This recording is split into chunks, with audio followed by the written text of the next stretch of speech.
into the Liberty Report. With us today, we have Daniel McAdams, our co-host. Daniel, good to see you this morning. Good morning, Dr. Paul. How are you this morning? Doing well. Good. Doing well. You know, we want to talk about foreign policy, and we've talked about a war recently, you know, trying to stop a war down there in Venezuela, and that's still a mess. And we were told that during the last election that we were going to have less wars, we're going to stop wars and not start any new ones, and that we would put America first. Now, I am confused because I don't know whose definition I'm going to use for explaining what America first means. So I like to think the American citizens should be first, and that individual's liberty should be protected. But it doesn't seem to be the concentration on that. But the principle of liberty, if somebody on principle defends it and follows the Constitution, I could see why America should be and could be and has been first. But now there's a lot of confusion because we just wonder who benefits from this. You know, it's 11 years. Nobody could ever believe, and nobody will understand what I'm going to say. It's been 11 years since NATO started this war between Ukraine and Russia. What are you talking about? They'll say, how does NATO start wars? They stop wars, don't you know? Well, that was when NATO conspired and got together with the U.S. U.S. dignitaries and planned a coup. The evidence is so strong, it's powerful, but it's still going on. And now we've warned that it would accelerate, and it's starting to. It's been steadily accelerating. But the most ridiculous thing of the whole thing is how much money's been spent, how many people have died, and how complacent the American people are. Although waking up, they're starting to see the American people are going broke, and we're still sending money. There was a negotiation this week and a vote in the Senate dealing with the DOD budget, and guess what? They added more money. They're planning on giving more money to Ukraine and Zelensky. And that just doesn't make any sense whatsoever. But, our diplomats are getting a little frustrated with this. They say, well, we're just not tough enough with Russia. Of course, they don't understand what happened in 2014 and the promises made before that. But anyway, they argued our case. The warmongers want to get tougher with Russia, so they don't have much left. We're running out of money and running out of weapons, so what they're going to do is put sanctions on Russia. We'll punish those people. And so far, you know, the trade war is not going well for our side. And but they want to put these on the biggest companies and deal with it. And, you know, the thought, Daniel, that came to me on this was that was one of the key things that came to, you know, some peace efforts in 1945 or 1940, 39 and 40 is trying to stay out of war with Japan. And that is, we froze assets. We were still in charge of a lot of banking. And that was the climactic thing that made the Japanese people. See, that's a very dangerous thing to say. You mean the Japanese had justification? Now that's stretching it a bit. But it also explains what was going on, and that sanctions don't work and leads to a lot of trouble. And right now we're facing trouble because, quite frankly, Daniel, I don't think, you know, that all of a sudden is going to solve the mess that we tried to prevent, you know, from 2014 on and before that, matter of fact, because it's the overall policy that has led us to this position. But this is ongoing, and right now it's a mess, and nobody quite knows, you know, where it's going to stop, because tomorrow there might be a change in policy, because I could understand if you were a diplomat on either side, there could be confusion. And we mentioned yesterday there were about 3 positions in the administration, you know, about our position in the various wars going on. So I see it a mess. I don't think putting sanctions on 2 huge oil companies that cancels out the answer to so many problems, and that is let people trade. and let them depend on each other and pick out and choose what they want to do. And this is the opposite. This is restraint of trade. And the old saying was and is, if you can't see goods and services crossing borders, you'll see troops crossing borders. And it looks like troops are crossing borders. And we, of course, made mention that hopefully the troops don't literally cross the border in Venezuela, but my suspicion is it's already happened to some degree.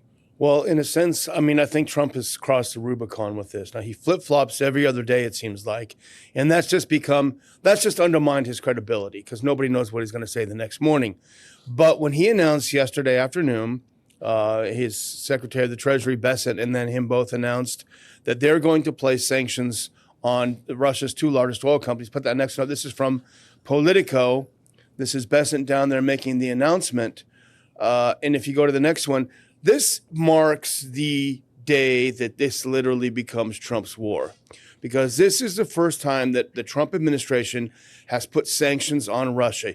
You cannot be a neutral mediator in a conflict or pretend to be and then sanction one side. You obviously are on the other side. Now, Trump hasn't given a big tranche of new weapons to Ukraine. He's restrained from doing that, even though you could sort of nitpick about it. Nevertheless, this is a huge jump in the water of the war.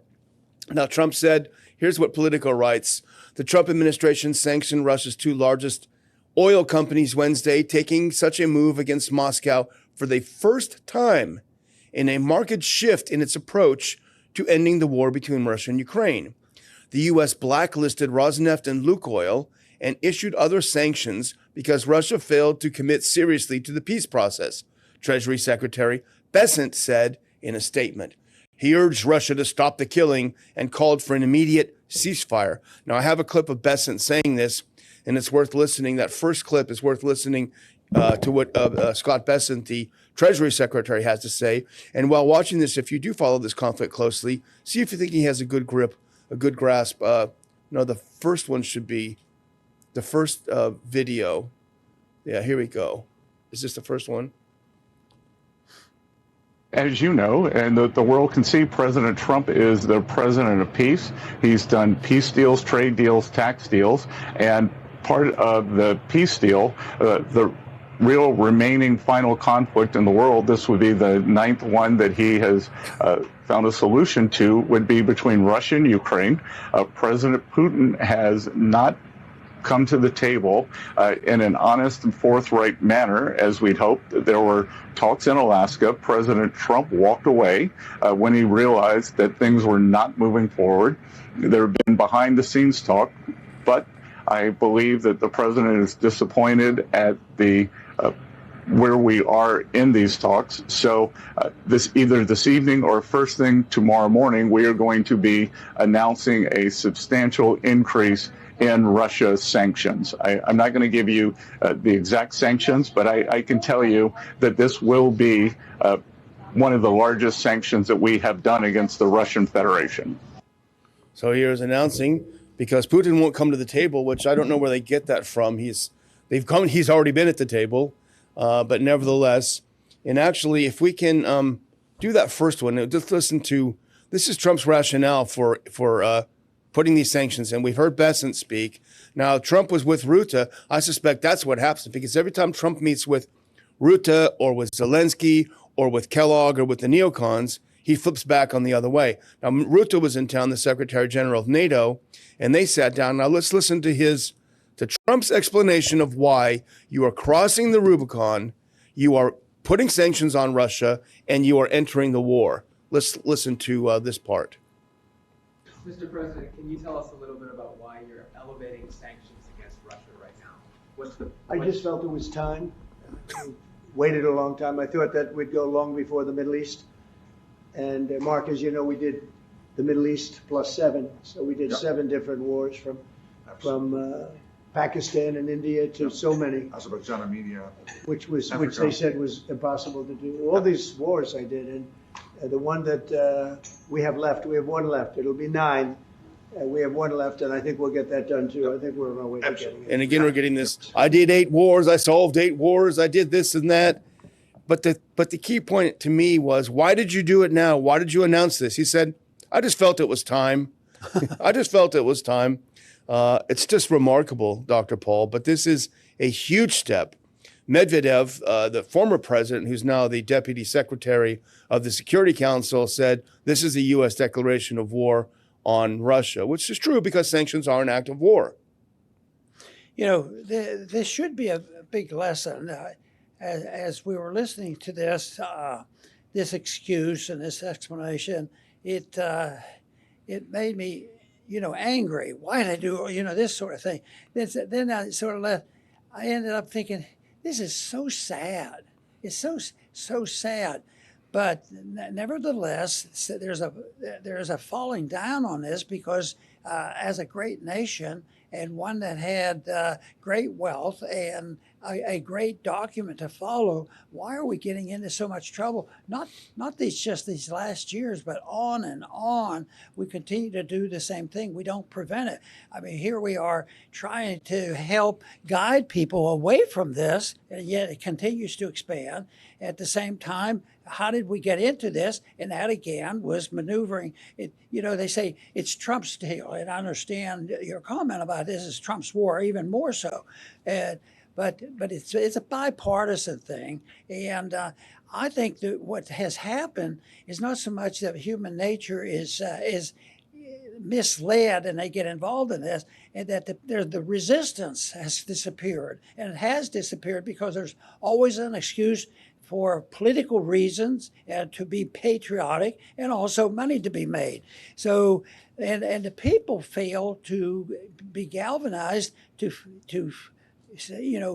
resist this and say, don't vote for this dough, don't vote for this money. And so much suffering has to occur. And I mention this all the time. We have to wait until it's 22 years, and then the people wake up and say, enough is enough. Well, why isn't enough before the shooting begins? So we have the people's failures. The corporations, are profiteering out of it. So it's the failure of the corporation system. Some people say, well, that's what freedom does. It has nothing to do with it. It has to do with corporatism and use of people who buddy up with the government. And I think we see more of that in this administration, where our government is buying equities in numerous companies. And I think that's a bad trend. And who else is necessary in this outfit? It's people. Where does the money come? We don't have any money in the bank, and the deficit keeps going up. The debt is about $38 trillion, and it doesn't even phase them. They said, well, should we cut? So the DOD budget was debated this week, and they increased money to Ukraine. Yeah. It's just hard to believe. And there's these philosophic hawks that just I don't know what their goal is, because they don't necessarily have $1 million or billions of dollars, but they must be enthralled with that type of activity because they love negotiation and pushing and making these deals. And so it leads me to say, well, who is really America first? It seems like the people who should get first dibs on living in a free country are the people.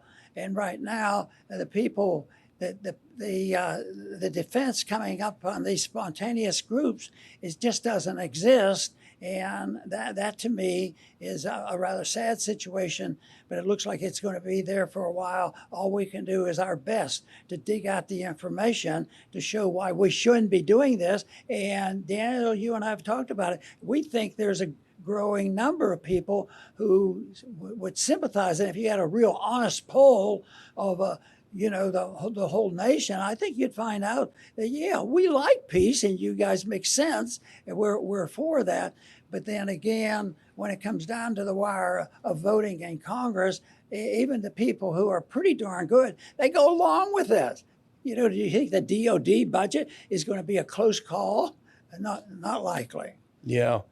I think it's important to think about the timeline of what's happened. We talked about this last week. It was announced that last Friday, just over a week ago, just under a week ago, that President Trump was going to meet Zelensky in the Oval Office. But President Trump surprised the world by putting in a call to Trump the day before. They had a long conversation. I think they said 2.5 hours. Trump put on his social media. It was a very productive call, and everyone freaked out. He wasn't supposed to talk to Trump beforehand. He was supposed to talk to Zelensky and give him the okay for the Tomahawks and to use the Tomahawks inside Russia.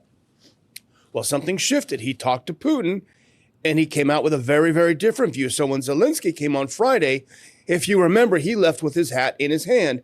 He got a stern lecture from Trump, and he left with his hat in his hand. Nothing to show for it. So what happens? Well, Europe freaks out. How dare he do this? And he also announces after his phone call with Putin, hey, let's get together in a couple weeks in Budapest and talk this over. So it looked like a real breakthrough was coming. Then Zelensky comes for the meeting, and then Europe freaks out. How dare he have a meeting with Putin? He can't do that. He has to invite us. He has to invite Zelensky. We've got to do everything we can to undermine it, which they did. And so you have, go to that next clip. This is just a few days after that talk with Putin, and this move, the move against the call for the meeting in Budapest, this move comes less than a week, the move being the sanctions, less than a week after Trump announced that he'd be meeting with Vladimir Putin in Budapest and declared that the Russian leader was ready for peace. This is him last week, early this week. Trump and his team have at various points said they saw sanctions as closing the door to diplomacy, even as Ukraine and Europe have argued that financial pressure would force Putin to the table. As an aside, they just introduced their 19th sanctions package, so I'm sure one more package will do it. But anyway, and here's Trump's rationale. I just felt it was time. So here's something that I'm sure caught your attention, Dr. Paul. Immediately after Besant said, hey, we are going to slap sanctions on Russia, big-time sanctions. Here's what the markets did. Here's what the crude futures market did. Put on that next clip, that chart. This is your oil, guys. You're going to pay this at the pump. What do you think about that market reaction to the announcement? Yeah, see, you know what? They're spending all this money, and they think they can get away with it. And then they do a budget, and everybody knows it's not going to hold. There'll be more. But just think of when you see prices going up like that, Shooting and up. yeah, and then they're going to print more money. By the time they get around to spending that money, because it will take them a couple of weeks to print all that money, prices go up, but it stays ahead of them. So they never catch up with it, but they continue to do the same thing. And the sanctions, I don't see any way they're going to work. But I think the whole thing moves us closer to corporatism. The buddy system between corporations. We talk about that, but the confusion comes because the far left talks about it. If you have a communist running for mayor, I'm against all that stuff because of corporation. But they're against people who make money honestly, and they're voted, in a positive way because they're producing a product. But when the corporations, corporatism exists when you have these buddy systems with the military and the arms manufacturers. When they're in the military, they build up a good relationship. Then you see them on TV and they're making a lot of money. And now we have an administration which really worries me, and that is the buying up of equities of companies. Yeah. And they're doing more of that. They're on the quantum stocks, which I don't fully understand that, but they're very important. And the Trump administration is discussing equity stakes in companies. Now there's a hold on that. There's a little bit of discussion, but it's this whole idea because we've already done it. I don't think that's going to quit. I think it's going to get worse. This whole idea that they're going to, and sometimes it's not 2%. Sometimes it's a big percent, and it'll be to the people to do the opposite thing. If you're given a good product and you're making honest profits, you should be rewarded. But here, if you're rewarded and you have money, we better buy these buy some stock on there and have some influence and tell them how they're going to distribute that money. So it works backwards. The market's not allowed to work. And then that is just a fodder for the people who want to condemn free markets and capitalism, all corporation. But corporatism is quite different, and quite frankly, some very famous, well-known free market economists have said, watch out, because this is the underpinning of fascism. Not this nonsense you hear by Antifa and all this other stuff. We're going to get these people that believe in personal liberty, and they just get it totally twisted on purpose. And this is a big thing for me to see, this combination, because I think indeed it does lead to a system where we are going to have some type of terrible type of socialism, fascism, or whatever you want to call it, but not free markets. And you can't have free markets if you continue the military, the foreign policy that we've had, domestic policy, and we are continuing, and we see no signs in this episode with how we're going to curtail Russia and hold Russia to its feet, and that is not good, and I'm afraid that it's going to continue unless people really get alert before all the mess starts. Now, Daniel's been very clear on what he thinks is going to happen. This is going to escalate, and I certainly agree with that. I want to thank Georges for chipping in $25 on the super chat. He's basically saying we're all going to flip out if we keep listening to Trump for a few more months, and that's probably true. But coming back to the sanctions thing and the whole issue with Russia, we've said it so many times on this program. It goes back to literally the zombie plan that would not die, which is the Kellogg plan. This is like 2 years old.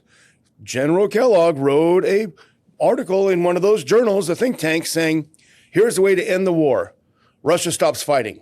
That's basically it. Ceasefire. Russia stops fighting. And this has been the only game in town, even though Russia has said no 300 times. We're winning the war. Why would we stop fighting?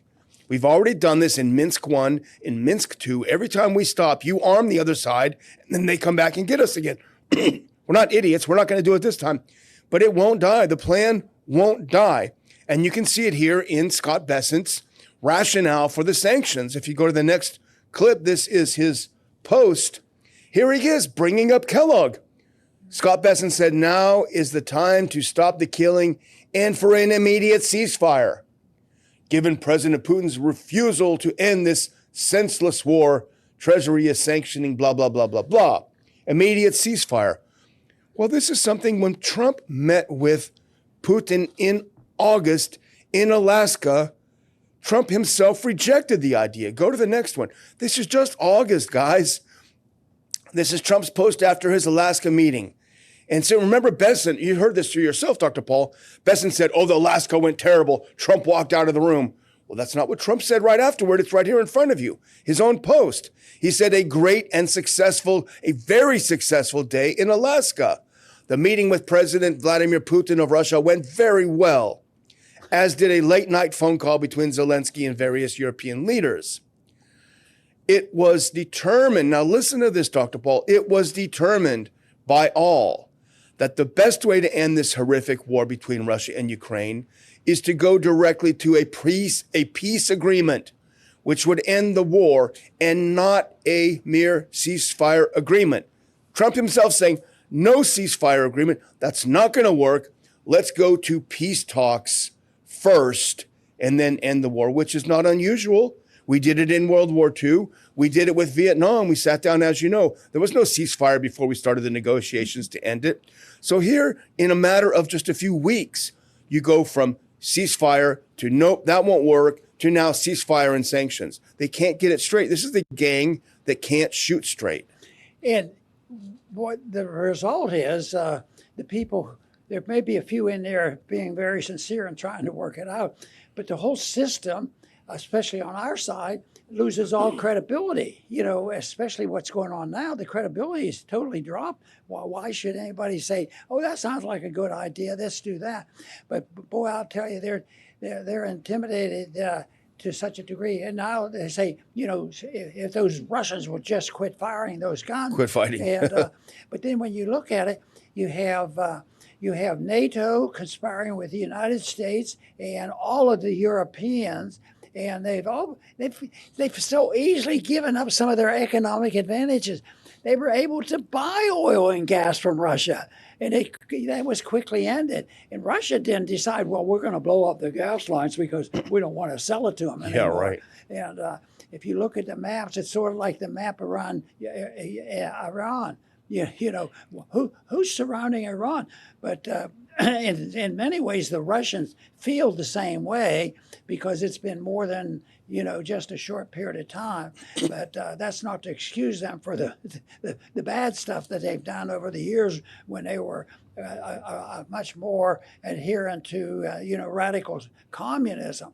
But this is something that people have to realize. It's preventable and it can be done, but it's not going to work. The spending is going to continue, and this whole thing, the chaos that they're producing in a political sense, is going to be combined with the economic things. So the best symbolism I could think of today was, the national debt goes up to what, $38 trillion, $38 trillion. And they're voting more money for Ukraine war, which was started by the NATO. So I'm not there all that optimistic that the current events are going to sort of things out.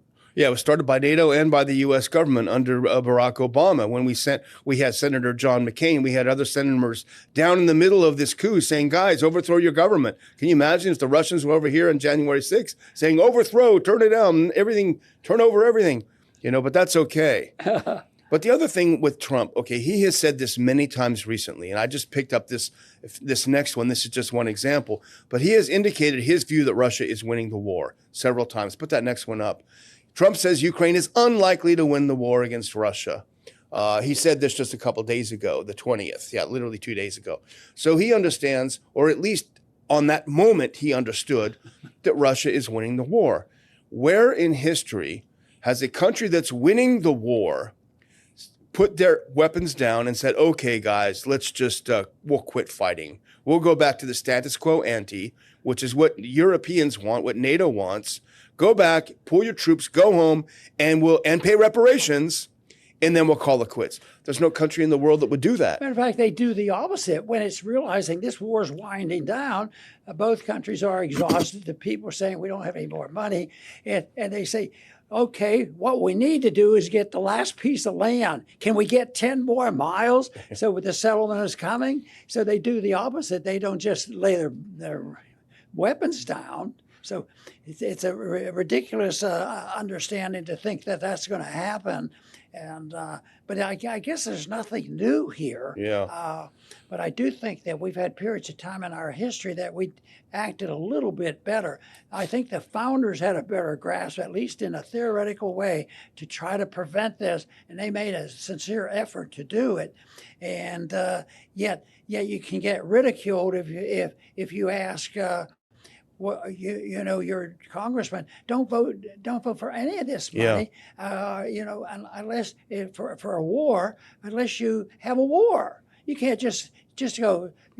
Oh well, we're going to have a war with Korea. We'll call it a police action. Nobody will notice except those 30,000 more people who died in the war, or more than that when you add up both sides. Well, I want to thank Doubting Thomas for kicking in 25 on the Super Chat. And he said, matching Georgist for speaking out. We like that. Keep matching it. We love that very much. But I think we need to contemplate, Dr. Paul, is a very, very frightening scenario, which is a president is completely out of his league on this and is making decisions that, on the one hand, could lead to a nuclear war. On the other hand, they could have meant peace, but they're not now because the U.S. has jumped into this and basically declared or committed an act of war, which is sanctions against a country. The president fundamentally does not understand what's happening. We don't know why. We knew with Biden what the problem is. We don't know exactly with Trump. Maybe his ego is getting in the way. Maybe he has terrible advisors. We know that he has terrible advisors. He's not listening to anyone that's making any sense. He's not listening to Doug McGregor, people like that who make sense. So we have a president that's hopelessly out of his league. So what does he do? He thrashes about in the water. He flips-flops. here, there, today, tomorrow. If I talk to you, this is my position. If I talk to you, that's my position. This is a dangerous situation, and the stakes are high. And I don't know what is going to come of it. Nothing good, I think. But I'm going to close out with that statement and just thank everyone for watching the show and ask you again to pass it around. And I'll turn it over to you, Dr. Paul. You know, one thing that the people who promote this type of a foreign policy and all the shenanigans that go on is they can't stand, truth. If somebody's speaking the truth and saying, why are you doing this? This is a bad news. And if you happen to be in Congress, you become the arch enemy. And just look at the few that are in Congress and how it stirs the emotions and not logic at all. Matter of fact, they disintegrate. They look worse by just screaming and hollering about people who are talking about, well, what about the Constitution? What about peace? And what about fair trade and this sort of thing? And they cannot stand it, and because the saying is, truth is treason and an empire of lies, and because if you allow the lies to continue, you lose power, and that's what they're afraid of. So they have to call it treasonous. You're a terrorist. You're joining the terrorists. You're part of the problem, and you want the bad guys to win. That sort of thing.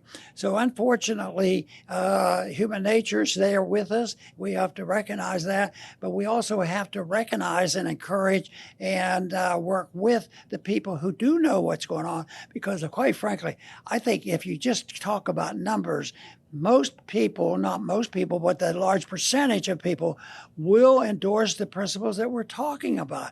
It's just that they're overwhelmed by the opposition and also weakened by short-term benefit. So it's easy to vote for these programs that gives more stuff to people and say, well, we have to do that because they've messed us up, but we have to take help from the government. But it usually ends up, especially the foreign policy in combination with economic policy and monetary policy in particular, it ends up as a mess and it comes down. It's happened so many times throughout history, all the way back to the Roman Empire. And it's happening to us right now. So the big question is, who's going to pick up the pieces and reinstitute the principles that the founders talked about and tried to get into our minds and hearts by writing a constitution.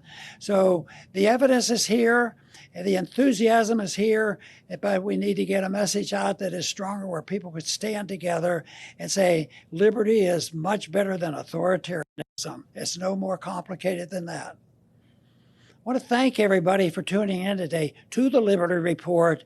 Please come back soon.